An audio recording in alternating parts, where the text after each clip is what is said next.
morning to all. Today we have to see the design procedure of curved beams in design of mesh elements. First of all, I have introduced myself. My name is Suresh Kumar, Assistant Professor, Department of Mechanical Engineering, NPR College of Engineering and Technology, Natham. Now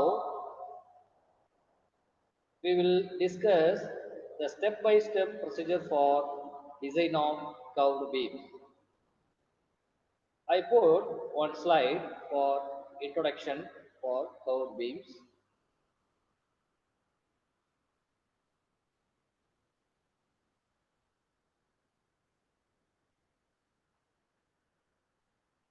First of all, this curved beams design is the application of crane, hook and C frame shown in figure.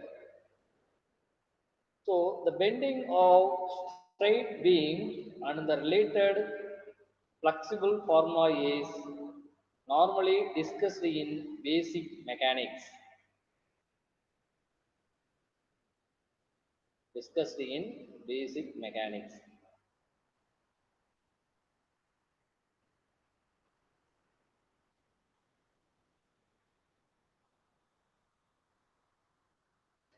However, we do come across machine elements which have curved beams instead of straight ones.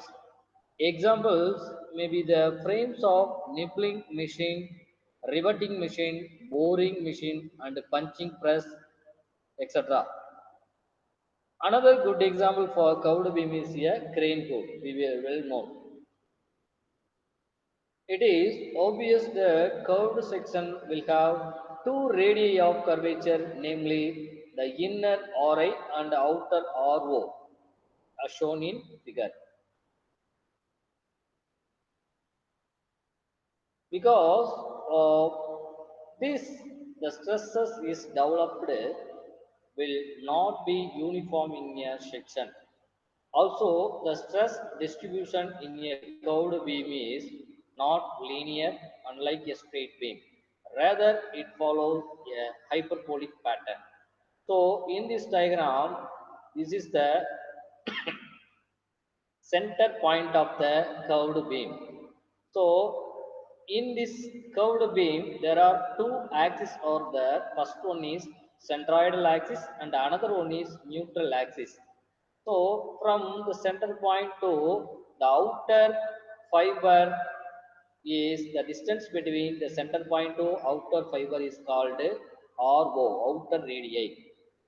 And the distance between the center point to the neutral axis is called Rn. The next one is the distance between the center point to the centroidal axis is namely R, capital R. And also the distance between the center point to inner fiber is Ri, small Ri. And also some notation are there. The distance between both axes is called small letter e. Another noteworthy difference is that in a straight beam, the neutral axis and the centroidal axis are coincident. In curved beams, they are not so. The neutral axis is shifted towards the center of curvature O, the distance between them being denoted by E. This is the E value. So we can summarize the difference between straight and curved beams as follow.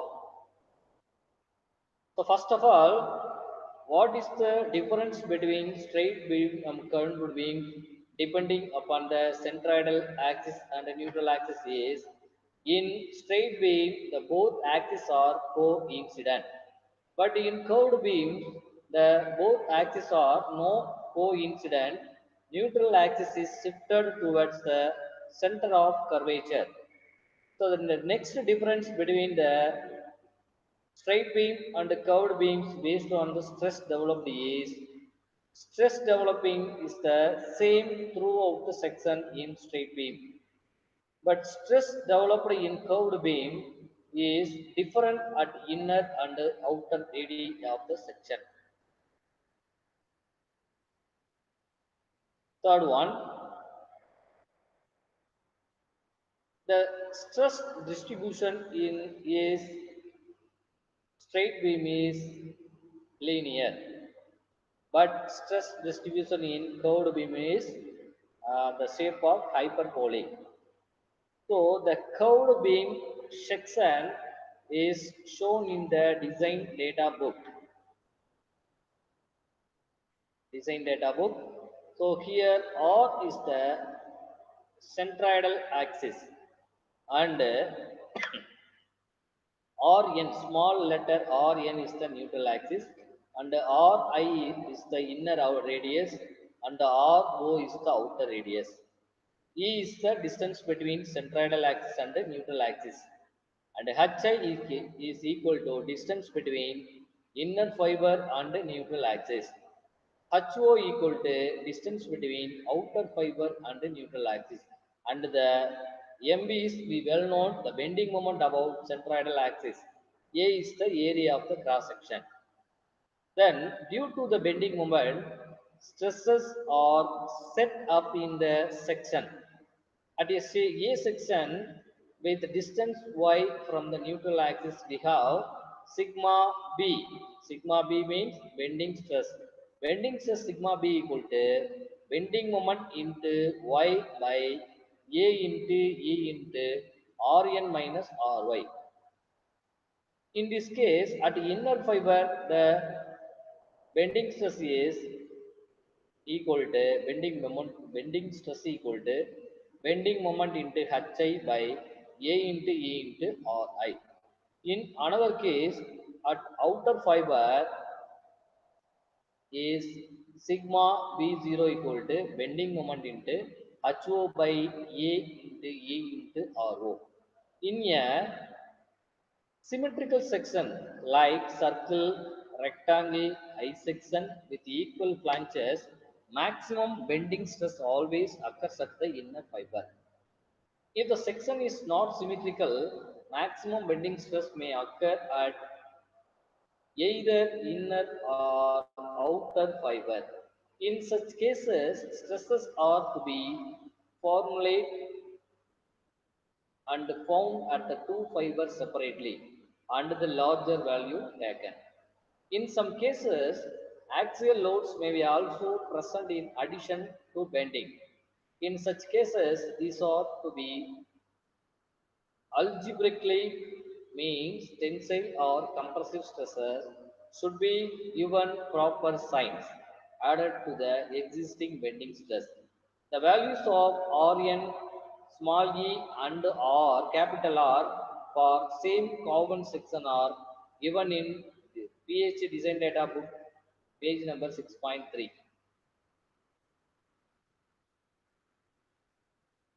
I will show the table for your reference.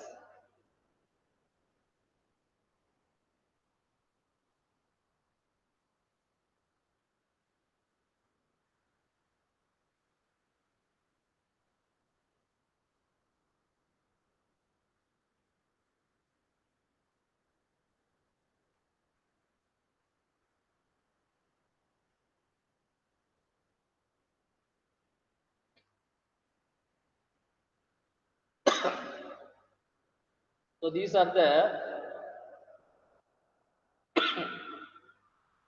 curved beams table in the PhD design data book. So first one is curved beam. The relevant formula for neutral axis and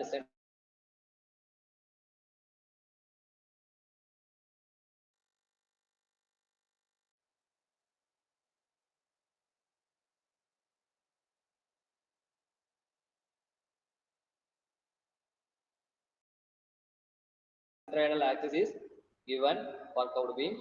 And in this class, we discussed the what is mean by curved beams, the application of curved beams, and how to calculate the curved beams, and what is the difference between straight beams and curved beams.